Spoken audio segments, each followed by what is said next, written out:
Hi, I'm Billy Keels, the host of the Going Long podcast. Every week, I'm going to be here interviewing the absolute best in the business as it relates to real asset investing, as well as real Main Street investors. We're going to be having conversations where you can listen in, and that's going to help you to continue on your path to education so that you feel much more comfortable as well as confident in investing long distance. So make sure that you go ahead and subscribe to the channel. Make sure that you're liking it as well, because that way you can get every single episode as soon as it comes out. And by the way, don't forget to leave today's episode a 5-star review. Let's go ahead and listen to today's conversation. Welcome to the Going Long podcast. We're back once again helping to educate you so that you feel much more comfortable and confident investing beyond your backyard. I'm your host, Billy Keels. And you know what? If you want to know how your focus and determination to give up on bad days can move you towards real estate success, then you're going to love today's conversation. I promise you're going to love it, because today's guest not only has over 240 doors in his portfolio, he's also a real estate investor. He's a coach. He's an attorney. He's an author, consultant, a speaker. He's the co-host of the Old Fashioned Real Estate Investing Show. He's the co-founder of Last Life Ever. And today's guest is Mr. Jeff Holst. Jeff, welcome to the show. Thank you. I appreciate you having me on. Jeff, I am so looking forward to today's conversation, man. We've had so much fun just chatting before, man. This is going to be awesome. Awesome. Listen, we always like to start out with a couple things, or I like to start out, better stated, in really helping us to understand, where do you live? Sure. I'm in Chattanooga, Tennessee. Wonderful. Where is Chattanooga, Tennessee? Give us an idea. It's southeast United States, near the Appalachian Mountains. We're in a mountain valley, actually, so it's really beautiful here. I've been here 10 years. It's fantastic. People should come visit. Oh, wonderful. Okay, awesome. Sounds great. And Jeff, help us understand, what's the most positive thing that's happened to you in the last 24 hours? And I am positive all the time, so that's really hard, right? But yesterday, so we have a river that's dammed up here, and there's a really nice lake. And so yesterday, I went out on the water, went for a swim with my buddy, actually my partner from Old Fashioned Real Estate, and we went out with his kid, and we just hung out, and it was just a really good time. Don't you love that? Sometimes it's just the simplest things that we do, just to take a moment to be with friends and just walking in the park sometimes, or being near a river, or whatever. It's such a nice thing. So thank you for sharing that with us. And Jeff, I started out by talking about a couple of things, really high level. And there's so many different things I'm sure we're going to talk about in today's conversation, but I gave it in my words, but could you give us an idea, help us understand a little bit more about who you are and kind of some of the things that have happened to you, things that you've gone through in life to get you to this point in your journey? Yeah. So, you mentioned at the beginning there about how I don't have bad days, and that's really my core life philosophy, right? So I don't know exactly how this happened. I wish I could say, one day, I can say one day I woke up and just gave up bad days, but I wish I could say there was some life-changing event or something. But what really happened was I was having kind of a teenage angst kind of bad day. It wasn't really anything super wrong in my life.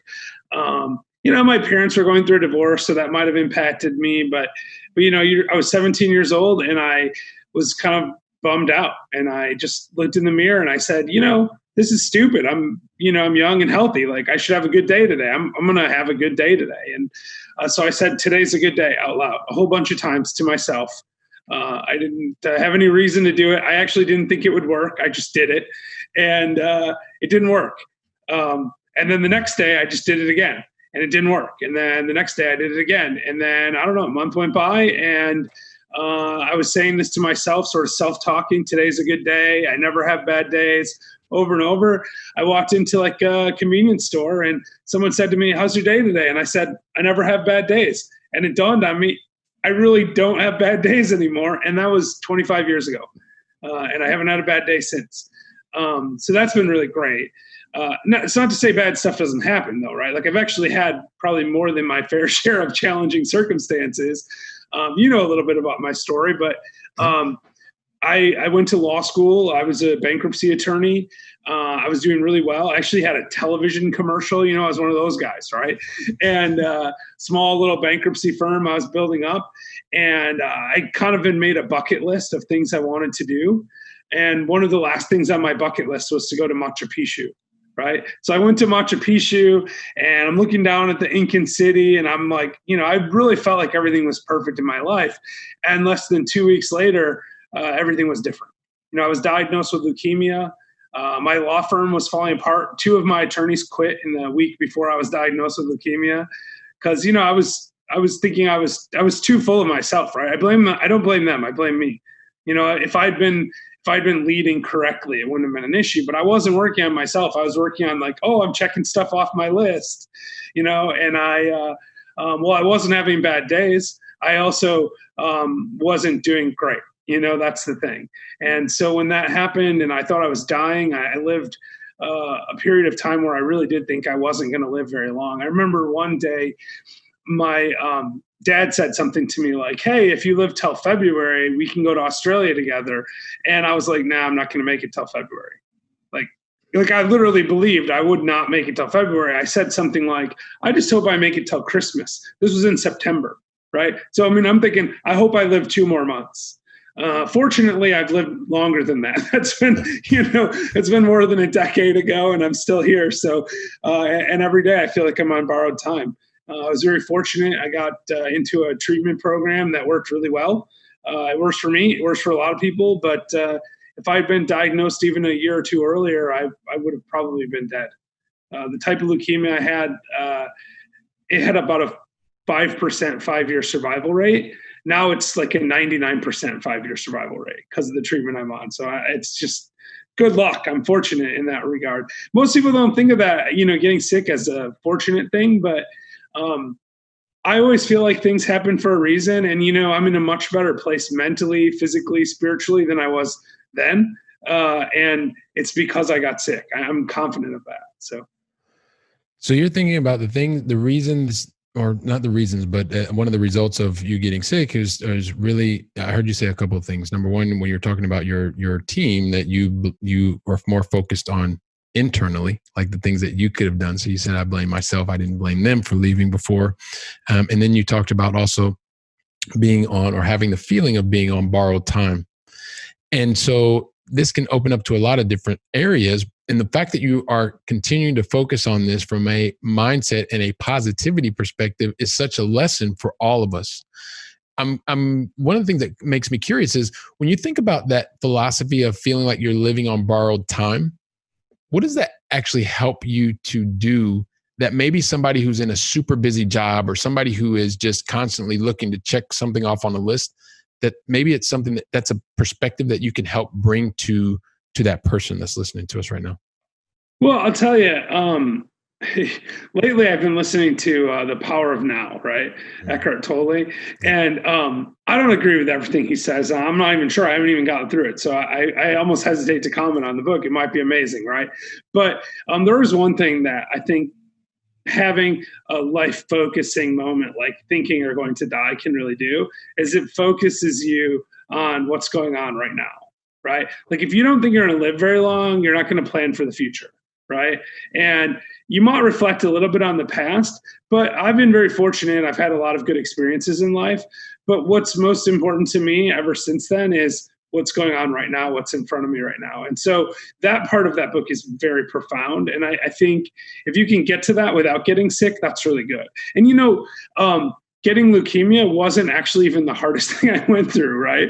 Like, because my bankruptcy firm was put on hold, right? And I had about $4,000 or $5,000 a week worth of expenses that, were for the law firm, that we didn't have any money coming in. I didn't have any attorneys.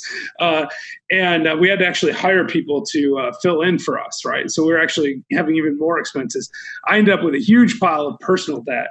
And I became the rare and only maybe bankruptcy attorney ever to file personal bankruptcy and like literally go in front of the people I worked with and be like, I'm out of money, right? So, but all through that, I just kept thinking, It is what it is. This is the life that I'm in right now, and I need to enjoy the things that I'm doing, and I got to embrace this experience. And so that's it's not always easy, but it becomes like a muscle, right? Like if you work out all the time, you get stronger. If you think all the time today's a good day, eventually there's really nothing that can ruin your day. I love that. So there are, when you are focused on it and you are working and exercising that muscle, it is something that allows you to get stronger and even keeps even a much more perspective. I think for those of you that are listening, if you have an opportunity to jump on and see the video, I mean, the smile that Jeff has on his face and just the energy that he is transmitting, even as he's telling us this story about a difficult part in his life, is just, it's a testament to him and the energy and the positivity that you bring not only to yourself but although to everybody else that's listening, that's watching us. So it's really, really awesome, man. I love the energy. It's great. So if you think about that, like not the borrowed time, and how's that also helped you to make an impact? Because I know that you were working with and helping to educate a number of people in the real estate world, right? People getting started, people that have Sure. already been started. So how does that translate to also help you in the space of educating and making a positive impact on others that are looking to get more out of real estate? Yeah, well, so listen, when I first got sick and then I realized I wasn't going to die and I was going to be bankrupt, I thought to myself, I need to figure something out because I don't know if I'm going to die later, right? Like, I'm just kind of like, you get kind of paranoid about this stuff. And so I mean, we'll all die eventually, obviously, but I wanted to take care of my wife. So I thought, I got to figure that out. So the first thing I did is I just went and bought real estate because I wanted some cash flow. I wanted money to come in even if I wasn't working. I didn't want to ever be bankrupt again. And so I didn't really focus on it for a long time. I'd like to say that, I woke up the day after I went bankrupt and started trying to help other people, but I needed to help myself first. I took care of that. It took about 6 or 7 years of working a job, which I don't like doing. I really don't like the 9 to 5 deal, so I did that, and then I got to the point where I didn't have to work anymore, and I said, I'm just not going to work anymore. I'm going to enjoy my life, right? I've got this money coming in. I can just go hang out, and I went to a condo in Florida and that my dad has, and I sat at the pool for a couple of days. And we actually went and watched a rocket launch because there was a SpaceX rocket launch at the time. We went and watched the rocket launch, and it was great. And then I went back to the pool for a couple more days and I went, what am I going to do now? Like, I got to do something. Right. So I thought, well, maybe I'll help people invest in real estate because that'd be a good thing to do. It worked really well for me. It made my life better. Right. I have more freedom. So I started thinking about different ways I could help people invest. And some of that was just talking to people. I'd go out for coffee with just a random investor and give them advice. And then I started putting deals together for people. I'd get bigger deals and we'd go buy an apartment complex and pool money together and let people invest in it with us. And that was really great. And I mean, that's worked out really well for us. And we did some stuff where like we were setting up deals where we'd buy something, fix it up, get it rented out and then sell it to someone. We sold a bunch of houses to people in Asia, actually, lots of Asian buyers. And my partner in Michigan, he's still managing a lot of those properties actually for them. So we did that kind of stuff. And we just try to find like different ways to help people get involved in real estate. And then after a while, I realized not even everyone wants to be in real estate. So then I started helping people just figure out what they wanted to do. And that's where I am on this life course to just help people enjoy their life and find their own life purpose. And real estate's a big part of that for me. And I think it's a big part of it for a lot of people, because if you have a certain amount of money coming in, you have the freedom to do whatever it is your life's purpose, right? And you can do it from real estate, or you can do it from, equity markets, or just savings.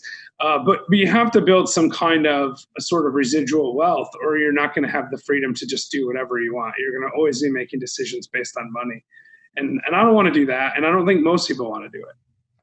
Yeah, well, and you not wanting to do that, most people not wanting to do that, and then really thinking about how you can help. I mean, one of the things you were saying earlier is you spent those 6 or 7 years, you were focusing on being able to get your self and to get yourself stable. I always think about, because I spend a lot of time in airplanes, right? That one of the things that they always say is, as soon as that mask drops, the first thing that you want to be able to do, you have to put your own mask on first before you can help anybody else. And so being able to do that, and once you are okay, then it allows you to be able to go out and fulfill your life's purpose and life's work by educating and helping others to get up to speed. So that resonates a lot. And speaking of which, I mean, what are some of the things that that you are doing? So you talked about how you're helping people, but I guess what are some of the things that you do to actually be able to, I guess the right word is to surround yourself with those people that you can help the most? Yeah, well, so I mean, to me, it's all about lately this coronavirus thing has thrown off my regular strategy, which I was going to a lot of meetups and conferences and real estate events and stuff like that, and just meeting with people and talking to them and building relationships with people and learn, and that goes both ways. It's not just helping them, it also helps me, right? Like I go to these conferences and I learn from speakers and, I have Last Life Ever. We talked about that briefly, which is a Facebook group primarily, but it's also a podcast. And it's not a real estate thing. It's about helping people find their life's purpose and live the best version of their life possible. And that wouldn't exist if I didn't go to real estate conferences, because my partner in that is a real estate attorney. And I met her at a conference, and I think she might have even been on your show. Yeah, Jillian's been on here before. Yes, definitely. Yeah, so if you guys haven't, once we get done with this interview, you can go back and find the Jillian Sidoti interview, because I'm sure she said something that was much more profound than I'll say. So. We had lots of laughs. Well, listen, Jillian's one of the most amazing people I've ever met. So people should get to know her if they get a chance to. They should find her wherever they can. So. Yeah, she's definitely awesome. So she's the reason that you and I got a chance to connect. So it's true. And I appreciate that. So Jillian, if you're watching, thanks for that. Big thumbs up for Jillian. Thank you very much. So you've helped us understand, and now I guess you're pivoting a little bit because everyone is, right? Because we're not able to do as many of the live direct events and things like that. But I guess also too, because of some of the things that you have experienced in life, it allows you to have a unique perspective. And I know that you work a lot with not just educating, but also to helping other passive investors, meaning people that are really busy and they're looking to continue doing what they're doing and looking for some help. So I guess how have your previous life experiences helped you to be a much more effective educator and someone that a passive investor can connect with and I guess trust? Sure. I think that's important.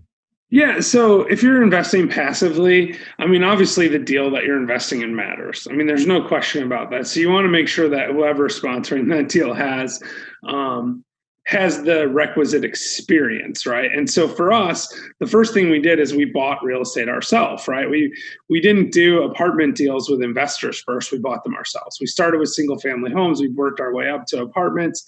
And then once we had a few of those, then we started thinking about, bringing investors in. And honestly, we haven't done that much of the passive investing type stuff. Now, that's just something we've been doing a little bit. We kind of dabble in it. But the other thing that helps is you have to be really authentic. And my life experience makes it really easy for me to be authentic. And it wasn't always that way. It was only a couple of maybe like 2 years ago, I had quit working and I was at a real estate networking event and I was talking to someone and they were asking me like, well, what do you do? And I said, well, I really don't work. I just collect my rents. That's what I do. And he was like, oh yeah, I need to hear how you got to where you are. And I was telling him what happened, my story. And this guy had a podcast himself, right? And he was like, you need to come on my podcast and tell this story.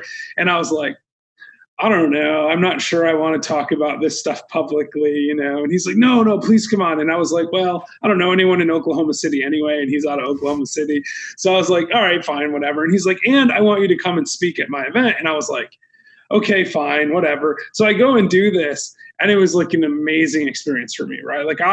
It was very liberating for me to be able to sort of like lay out my life story. And I realized that it helps people if I'm telling them what I've gone through. And it helps me, right? So I got bang from that and I was like, I need to do more of these. This is amazing. It was a great experience. And, I don't make any money doing it. I should lose money, right? I buy a plane ticket to go speak somewhere and I don't have anything to sell. I don't sell anything. right? I still don't sell anything. Like once in a while I'll do coaching, but even that I hardly do it. If people ask me if they can hire me to coach, I'm like, nah, you really don't want to, like, because I don't really like trading time for money. Like that's kind of, I'm really resistant to trading time for money. I feel like I spent 6 years buying my time back, and now that I have it, I'm really jealous of my time. I love doing this kind of stuff though. Like I love going on shows, right? Like it's fun. I like to talk about this stuff and help people, but I don't get paid to do this, right? Like I do it because I love it. And anyway, so I did that talk, and then I got home and I was like, man, this is so great. I need to do more. So I started trying to find places to go talk wherever I could. Just, I want to talk here. Let me talk here. Let me talk there. People will be like, are you sure we only have 10 people in our group and you're going to have to fly here? And I'm like, I don't care. I'm coming to talk. It's 10 people. It doesn't matter. 10 more people to talk to. And I made so many great relationships that way. Because one thing to go to a networking event, it's entirely different to be the speaker at a networking event, because then everyone wants to get to know you and you get to meet everyone. Right. And so that was been fantastic.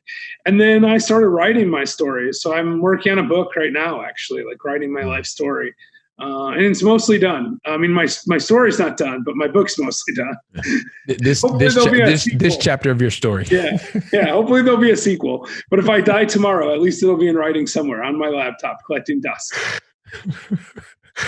No, so this is awesome. I mean, yes, just the authenticity of your story and your vulnerability, your desire to want to connect with other people, and I'm sure is one of the main reasons that that people are attracted to you, wanting to be able to understand more and get your perspective on things. So I think that is absolutely phenomenal to be able to, just to be able to have that gift. I think is one of the things.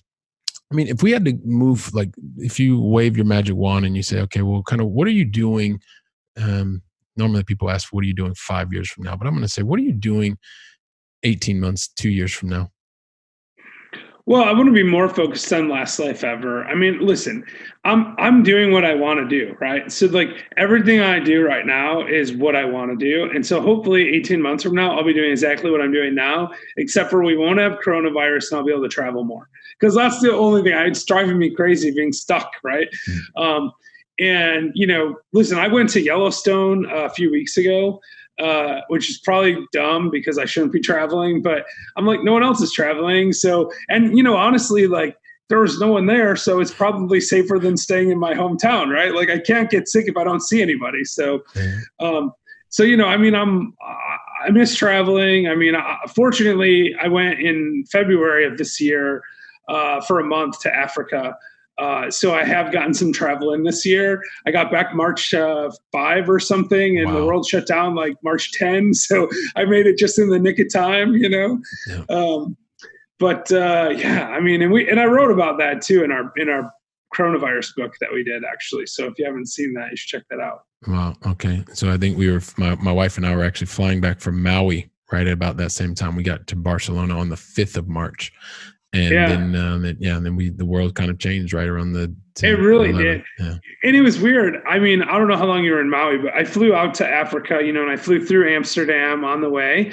I flew to Nairobi, and I spent a few days in Nairobi. Then I went to Ethiopia for a while, and then to Tanzania. Mm-hmm. But when I landed in Amsterdam in the early part of February, it was business as normal. Everything was normal. And a month later, flying back through Amsterdam, 50% of the people had masks on. And now it's like, there's no one even there, right? And if they are there, 100% of people have masks on. Yeah. And, I didn't see anybody with a mask on the way out a month earlier. I mean, it changed that fast. It's really kind of crazy how much stuff changed in a month. Yeah. No, it was definitely a similar experience. I haven't seen people flying. I haven't been on planes to see people with masks or planes half full or any of that kind of stuff. So I just we made it here and haven't unfortunately been on a plane in a while. But it is. Yeah, and it might be a while before we fly anywhere again. It is what it is. Yeah, it is what it is. We're adapting. We're adapting. There's one comment that I want to make before I ask you about the Going Long Final 3. For those that are watching us and that are listening to us, I think it's really important that you recognize that Jeff is talking about some of the things that I think we don't talk about enough. Thanks to the work that he has done, he and his team, through real estate, he is able to have and live the lifestyle that he wants to live. And I think many times we get caught up in this whole thing of you just have to become a millionaire, or you've got to make $1 zillion a month. And you haven't talked about any of that kind of stuff. But what you've talked about is really about the lifestyle, the way that you are able to give back, the way that you're able to share the time, and the way that you want to share it with the people with whom you want to share it. This hasn't been about a financial return. However, the underlying asset that's providing you the possibility to do these things is real estate. So I think here it's really important to recognize that connection between real estate as an asset, as well as providing you to live the lifestyle that you really want to live. I felt like I need to just stop and talk about that because it's really, really important. To say that. I don't know if you want to add anything to that. No, listen, I could go really deep on real estate concepts. I mean, I love real estate. You got to understand that about me. Like, I know, I love it. Right. Like on my show, the real estate show I have, all we do is dig into real estate topics, and we pick like kind of specific stuff like real estate market cycle and how to determine where we are in the market cycle. Right. And we put it on a whiteboard and we draw it out and so, I mean, I love that stuff. I'm actually kind of like, overly geeky into like finance and spreadsheets and all this stuff. And, so I really do love that. And we can go really deep on that, but you know what, you can get that on any show. Like, I don't want to like, to me, the biggest secret to real estate is getting started, right? Like that's the hard part. Like you can figure out if something's a good investment by reading books and theory and everything, but you'll never, ever make any money by reading books and listening to people talk about theory. You have to get started. And to me, the motivation is the first step. Like I got lucky because I got sick and went bankrupt and it made me get started. But for 10 years before that, I watched television shows and we didn't have podcasts back then, but listened to people talking about it on the radio and like read books about real estate investing, and I never bought any real estate. Right? Like I needed something to knock me off my game and get me into real estate, because I kept thinking, oh, someday I'll buy real estate. And so for me, like the biggest takeaway that I want people to have when I'm talking about real estate is that it's a really great lifestyle. And if you don't start now, you're never going to do it. So like I made 2 big mistakes in real estate. I mean, the first one was not starting soon enough. And the second one was not expanding fast enough. Like there was nothing else. Like, I mean, the other stuff, yeah, you might lose money on a deal or whatever, but that's the thing. You need to be moving forward. So that's where we talk about mindset stuff. Awesome. Yeah. Mindset is so important. So important. So, look, Jeff, I just want to keep talking to you forever. And I guess when the camera goes off, we'll keep talking about other stuff. But and I can always come back. It's fine. There you go. You read my mind. You read my mind. Awesome. You read my mind. So listen, we're at the point of our conversation where I like to ask what's called the going long final 3. But the thing is, I never ask those questions unless you tell me that you're ready for me to ask you the question. So my question to you is, are you ready? I hope so. You were born ready. Here we go. You know what? I'm ready. Let's do it. All right, cool. Awesome. Here we go. First question is, and I always like to connect Europe with US. And so I'd love to know, what is your favorite European city, either that you visited or is still on your bucket list? Florence. Wow. Yeah. That was fast. Yeah. I don't have to think about it. I mean, listen, awesome. I haven't traveled enough in Europe. There's tons of places I'd like to go. I've been to all, the ones that all of us American folk think are the big ones, Paris and London and stuff, and Rome, those are great. But listen, there's something truly magical about the Renaissance art, and there's no place better to see it than Florence. Awesome. There we go. Florence is another vote for Florence. So second question, Jeff, you are a successful entrepreneur, author, coach, speaker. And because of all that, I'm going to assume that you've probably made only one mistake throughout I already told you different 2 experiences. Oh, that's right. Hang on a second. Well, I don't know what to say now. All right. No, well, listen. So you get to pick one mistake, but more importantly, what one lesson did you learn from that mistake that you would pay forward to somebody with the hopes that maybe they're not going to pay 100% for the exact same mistake? Fair enough. So I'm going to cheat a little bit and I'm going to skip over the one I just said, which was, not getting started soon enough. And the lesson is just get started. And I'm going to pick a different one. So this is my second worst mistake. And that is, listen, we were dealing with a difficult seller, and the deal was a good deal. And we were getting very agitated and irritated and all this stuff, right? And we were arguing with people and threatening with our lawyers, all this stuff, right? And my partner was getting really frustrated. He wanted to walk away from the deal, and we stuck it out, right? But the thing is, like, we didn't handle it right. Like, we shouldn't have been as agitated. We should have recognized that if this deal doesn't work, we can find another deal. That's a scarcity mindset, right? And I think the trick is, and well, I'm glad we went through that deal because it's still one of the best deals we did, that we would have been less irritated and we probably would have gotten as good or better of a result if we had stopped, taken a deep breath and said, the worst that can happen is we walk away.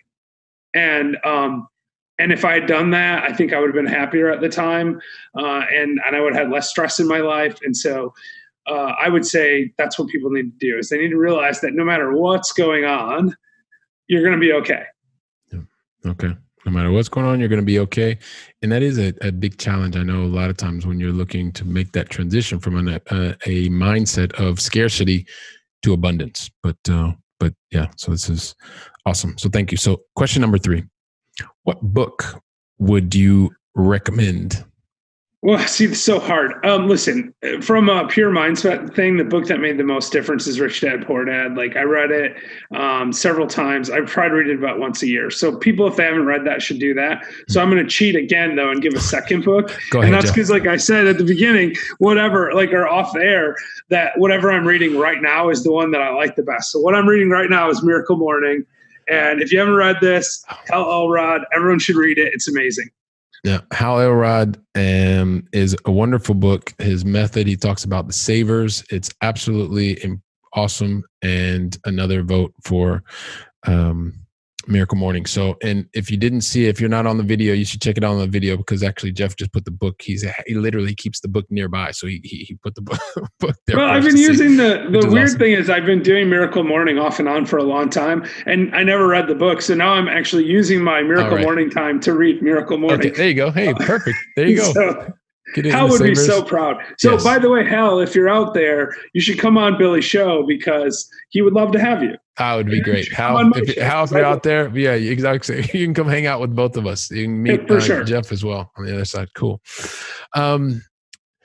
Jeff, man, this has been such an awesome conversation. Just thinking about, and I know we didn't really talk about it, but both from your Midwest roots to actually going out, being able to help a number of people in an area that you specialized in the area of bankruptcy. You then had the goal of continuing to travel and having those life goals. And while you were there, on one of your bucket list goals, you get a bit of information that for many people would have stopped them in their tracks. And you didn't have it stop you in your tracks. Of course, I'm sure there were some difficulties around that time, but it was really, the whole thing is about, not having those bad days and having that focus and having that positivity, having this wonderful energy that you are transmitting to everybody, that either on the voice, on the video, on the audio, or if they're watching the video, it's contagious, which is amazing. You continue to go out and you're helping to educate people in real estate, in mindset. And I know that there are so many people that are just thinking to themselves, I got to get on the phone with Jeff. I got to speak to Jeff. I want to figure out how I can do that. I know I'm going to get a chance to stay in touch with you, but can you help everybody else, Jeff, understand what is the best way to be in touch with you, be in touch with your team? What's the best way? Yeah, listen, so I'm not that hard to find. If you Google me, you'll find me. I'm everywhere. But the best things, if you want to talk about real estate, I would just say, find oldfashionedrealestate.com and just contact me through there. Otherwise, if you want to just talk about mindset stuff, either my own website, jeffreyholst.com, or lastlifeever.com. Or the Facebook group's even better, really. The Last Life Ever Facebook group is probably where you're going to be most likely to run into me, because that's where I spend my time. I hang out there, I interact with people, and it's all about understanding. That group is designed to help people figure out how to live the best version of their last life ever. So Jillian and I just hang out in there. Like, so if you want to reach Jillian, that's probably the best place to find her too. I don't know what she said to that question, but that's probably it. Yeah. Okay. Awesome. Well, listen, you've given us a number of ways to be able to get in touch with you. We're going to include all of them in the show notes. You will get a chance to see all three of us over in Last Life Ever, because it's a great place. You guys do a lot of wonderful things. Yeah, and thank you for joining the group, by the way, Billy. I appreciate it. No, it's been a pleasure. It's been a pleasure. It's a great group of people. So, listen, Jeff, I just want to thank you, man, for taking the time to share your story, your expertise, your insights with me and the entire Going Long audience. So thank you very much. And I hope to have you back again. Maybe the next time we'll get you into the real estate stuff. But for sure. Although I can't promise that. Yeah, well, you know what? I'll just have to keep coming back until we get around to real estate. All right. There you go. Fantastic. Thanks a lot, Jeff. Yeah, you're welcome. Thanks for having me on. Awesome. So listen, and also too, for the Going Long audience, once again, it's such an awesome conversation. Jeff is just a superstar. And I want to take the time to thank you for sharing this conversation with us, whether you're watching us on the video or you're listening to us on the audio. Thank you very much. Also too, at the same time, because we're just getting started, as you know, I really would appreciate you going out and sharing the episode with at least 2 or 3 other like-minded people. Because by doing that, you're actively participating in growing our community with other awesome, like-minded people, which is fantastic. And also take some time and leave us a written review. I mean, Jeff and I would both really like to know what you thought about today's conversation. What did you like? What would you like to hear from Jeff next time? Understanding how you can get more in touch with us. So take your time, leave us a written review. If you want to leave 5 stars afterwards, that would be great as well, although not necessary. And yeah, I just want to thank you and say, look, I'm really looking forward to welcoming you back on the next episode. Until then, go out and make it a great day. Wow, don't you love hearing from top-notch experts in the field? You know, when I was getting started, I really wish that I would have had access to such experts. And even more, I wish they would have given me like a really simple list of things to follow so that I could have gotten to my goals much faster and been much happier even sooner. So that's why I've created for you the 7 things that you should avoid in order to be successful in long distance investing. And you can pick that up really easily by going to billykeels.com/7 things to avoid. And also, if you liked today's episode, don't forget to leave a 5-star review. I'm looking forward to seeing you on our very next episode, so go out and make it a great day.